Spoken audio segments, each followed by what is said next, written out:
কয়েকটা দিন আপনি লক্ষ্য করছেন কি আপনার সকালবেলায় গলা জ্বালা জ্বালা এবং ছাতি জ্বালা জ্বালা করছে এবং তাতে আপনার ঘুম অবধি ভেঙে যাচ্ছে এবং খালি পেটে আপনার পেট অবধি ব্যথা এবং হালকা জ্বালা অনুভব হচ্ছে।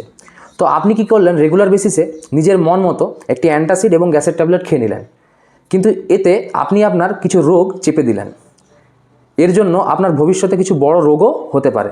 চলুন আজ আলোচনা করব গ্যাস্ট্রাইটিস কী, কাদের হওয়ার চান্সেস থাকে, কেন হয়, প্রথম পর্যায়ে আপনি কিভাবে এটাকে প্রিভেন্ট করতে পারেন, কোন পর্যায়ে আপনার ডাক্তার দেখানো অবশ্যই দরকার। গ্যাস্ট্রাইটিস মানে হলো আমাদের পাকস্থলীর ভেতরে যে সুরক্ষামূলক আস্তরণ থাকে সেটি প্রদাহ। এটি কোনোভাবে ক্ষতিগ্রস্ত হলে আমাদের পেটে জ্বালা, ব্যথা বা অস্বস্তি হতে পারে। এটির লক্ষণগুলি হলো পেটের ওপরের মাঝখান দিকে জ্বালা বা ব্যথা, খালি পেটে ব্যথা বাড়ে, খাওয়ার পর অস্বস্তি, বুক জ্বালা, টক ঢেকুর, বমি বমি ভাব, অল্প খেলেই পেট ভরে যাওয়া, খাওয়াতে অরুচি, পেট ফুলে থাকা, হালকা বমি, কালো পায়খানা। কেন হতে পারে?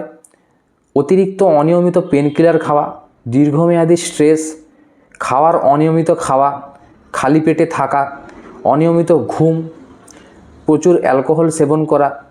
এই প্রবলেমগুলি যাতে আপনার সাথে না হয় তার জন্য কি করবেন? ঠিকঠাক নিয়মিত খাবার খাওয়া, অল্প অল্প বারে বারে খান, ঠিকঠাক নিয়মিত ঘুম, স্ট্রেস ম্যানেজমেন্ট করুন, নিয়মিত অ্যালকোহল খাওয়া যাবে না, অতিরিক্ত তেল ঝাল মশলা বর্জন করুন, অতিরিক্ত পেন কিলার খাওয়া বর্জন করুন, ঠিকঠাক টাইমে ঘুম, খাওয়ার পর সাথে সাথে শোয়া যাবে না, একটু বসে ওয়েট করুন।